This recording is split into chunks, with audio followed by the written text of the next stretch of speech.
Hi, நீங்கள் பேபிக்காக try பண்ணிகிட்ருக்கீங்க, IUI ட்ரீட்மெண்ட்டில் இருக்கீங்க, இல்லை ஐவிஎஃப் ட்ரீட்மெண்ட்டில் இருக்கீங்க, இல்லை நேச்சுரல் ட்ரீட்மெண்ட்டில் இருக்கீங்கன்னா உங்களோட ஃபர்டிலிட்டி ஸ்பெஷலிஸ்ட் எல்லாம் கைனகாலஜிஸ்ட் வந்து சிம்பிள் மெடிகேஷன்ஸ் கொடுப்பாங்க. அது எதுக்குன்னா முட்டையோட குவாலிட்டி இம்ப்ரூவ் ஆகிறதுக்கு, ப்ளஸ் வந்து எக்கோட நம்பர் கம்மியாக இருக்கும் போது, வயசு அதிகமாக இருக்கும் போது பார்த்திங்கன்னா உங்களுக்கு சப்ளிமெண்ட்ஸ் வந்து ரொம்ப அதிகமாக இருக்கும்.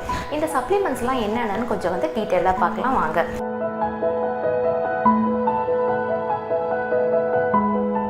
முக்கியமாக 3 சப்ளிமெண்ட்ஸ் இன்க்ளூட் பண்ணுவாங்க. ஃபஸ்ட்டு வந்து கோஎன்சைம் Q, அப்புறம் vitamin C and vitamin E, அதுக்கப்புறம் DHA. ஸோ என்ன இதெல்லாம் பார்த்தீங்கன்னா coenzyme Q, vitamin E, vitamin C இதெல்லாம் என்ன பண்ணுவோன்னா, நான் ப்ரீவியஸ் வீடியோவில் சொன்ன மாதிரி நம்மளோட முட்டைக்கு நிறைய ஸ்ட்ரெஸ் இருக்கும். அந்த ஸ்ட்ரெஸ் இருக்கும்போது ஃப்ரீ ரேடிக்கல்ஸ்லாம் நிறைய இருக்கும். ஸோ அந்த மாதிரி இருக்கும்போது குவாலிட்டி வந்து கம்மியாகிறதுக்கு வாய்ப்புகள் இருக்குது. ஸோ அந்த ஃப்ரீ ரேடிக்கல்ஸ் ஸ்ட்ரெஸ் எல்லாம் கம்மி பண்ணுறதுக்கு தான் இந்த coenzyme Q, vitamin C, vitamin Eலாம் உங்களோட மெடிகேஷன் லிஸ்ட்டில் இருக்கும். ரெண்டாவது பார்த்தீங்கன்னா ரொம்ப இன்ட்ரெஸ்டிங்கான இன்ஃபர்மேஷன், உங்களோட எக் குவாலிட்டி நல்லா இருக்கிறதுக்கு கொஞ்சம் மேல் ஹார்மோன்ஸும் தேவை.